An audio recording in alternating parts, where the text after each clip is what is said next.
Bom dia, vamos dar continuidade ao estudo do Evangelho segundo o Espiritismo. Nós estamos no capítulo 17, Sede Perfeitos, continuação do item 7, o dever.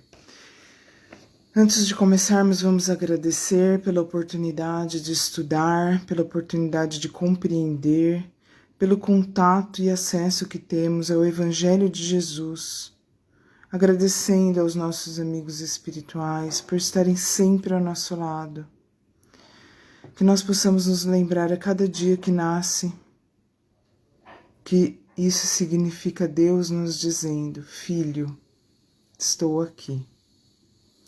E que nós possamos encher o nosso coração de gratidão por sabermos que a nossa vida é uma grande oportunidade, seja ela como for. Tudo está da melhor forma possível. Que assim seja. Então, continuando aqui, esse item 7 que se chama o dever. Continuando de onde paramos no estudo anterior. Deus criou todos os homens iguais perante a dor. Pequenos ou grandes, incultos ou esclarecidos. Sofrem todos pelas mesmas causas, a fim de que cada um avalie com sensatez o mal que pode fazer. O critério para o bem, infinitamente mais variado em suas expressões, não é o mesmo. A igualdade perante a dor é uma sublime providência de Deus que quer que seus filhos, instruídos pela experiência comum, não cometam o mal alegando ignorância de seus efeitos.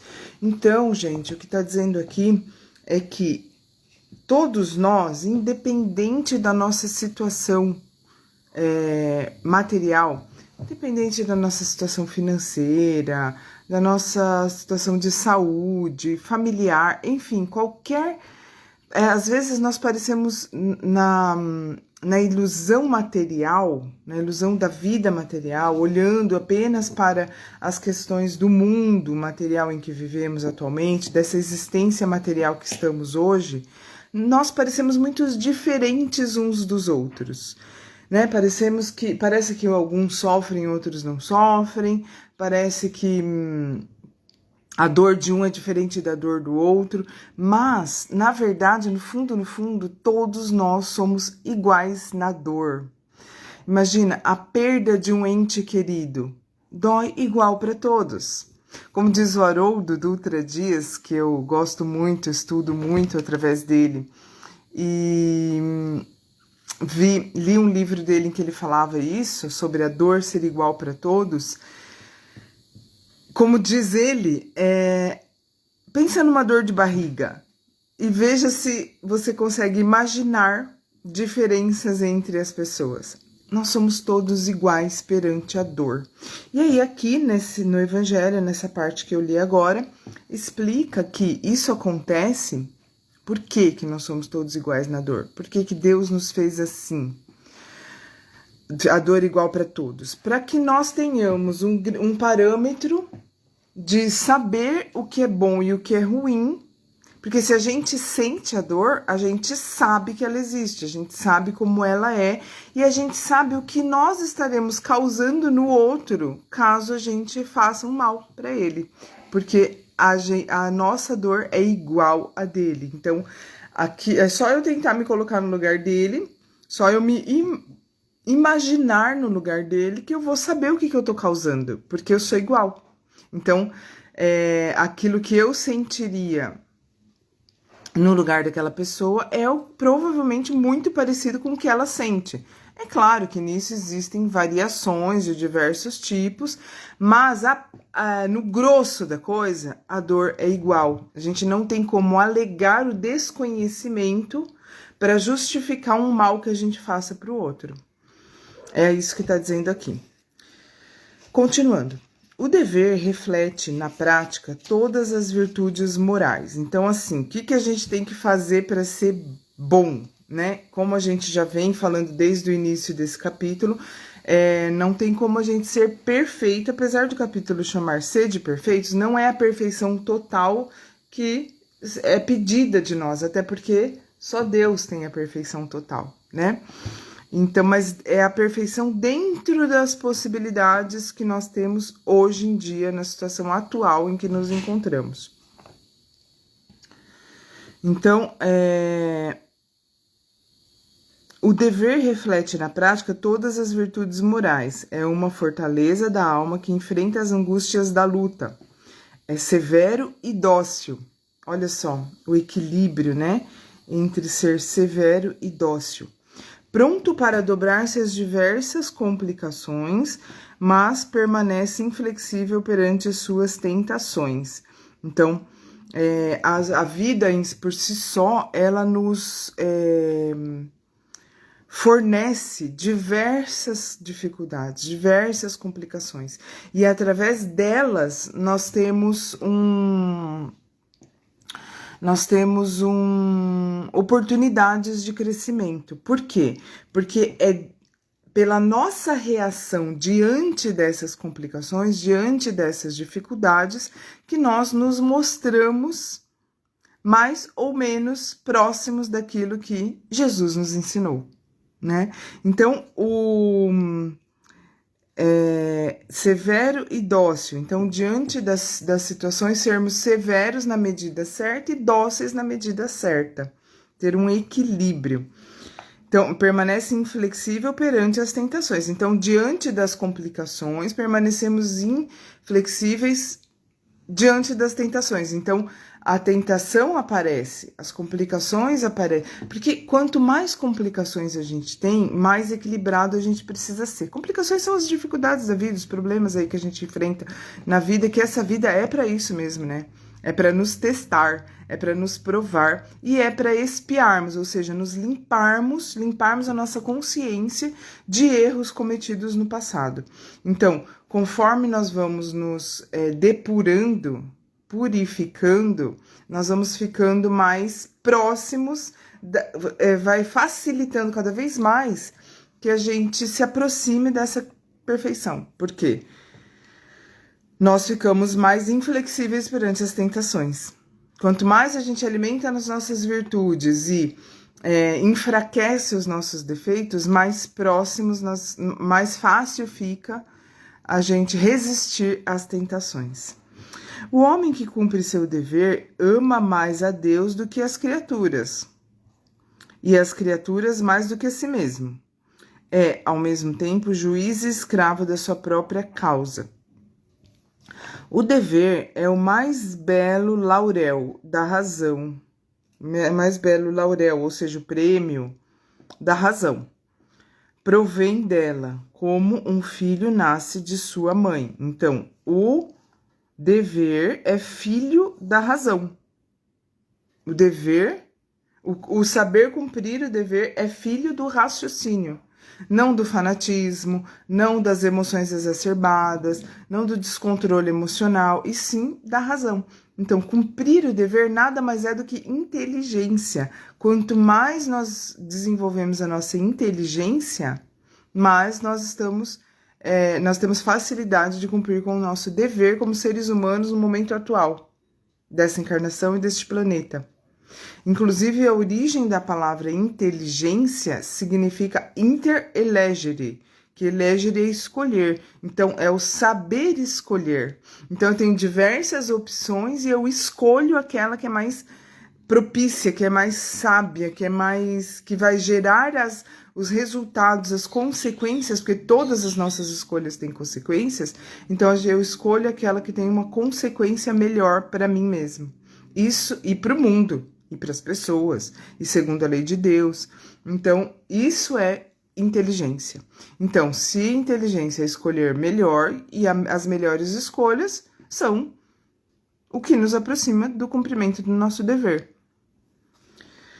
Ou seja, eu estou explicando o que está dizendo aqui, que o dever é filho da razão. O homem deve amar o dever, não porque o preserve dos males da vida, aos quais a humanidade não pode subtrair-se, mas por dar à alma o vigor necessário ao seu desenvolvimento. Cumprir o dever nos liberta dos males da vida. Porém, isso é uma grande coisa, né? Olha que maravilha. Quanto mais você se aproxima do dever, quanto mais você cumpre a lei de Deus, quanto mais você segue os ensinamentos maravilhosos, benéficos e libertadores de Cristo, mais você fica bom para você mesmo. Fica bom para nós mesmos, fica bom para nossa própria vida, mas o mal se afasta de nós, mas as coisas ruins deixam de acontecer na nossa vida. Isso é certo. Porém, esse não deve ser, é um benefício, é maravilhoso, mas esse não deve ser o motivo pelo qual nós cumprimos o dever. Qual deve ser o motivo? Porque nós não vamos nos livrar. Eu falei que cada vez mais as coisas ficam fáceis na nossa vida, mas não é porque os problemas deixam de existir. Alguns até deixam. Confesso aqui para vocês que eu acredito nisso, e eu vejo isso, eu interpreto as coisas que acontecem na minha vida dessa forma. Isso já é uma experiência pessoal, né? Mas continuam acontecendo problemas, até porque conforme a gente vai conforme nós vamos nos tornando mais habilidosos para resolver as questões da vida, mais nós vamos sendo provados em questões mais difíceis. E ainda bem que é assim, porque senão a vida se tornaria inútil. O objetivo da vida é esse, é nós ficarmos cada vez mais, nós termos cada vez oportunidade de fazer coisas mais difíceis para que a gente se torne cada vez melhor. Quanto mais eu supero dificuldades, quanto mais difíceis são as dificuldades que eu supero, melhor eu me torno como ser humano.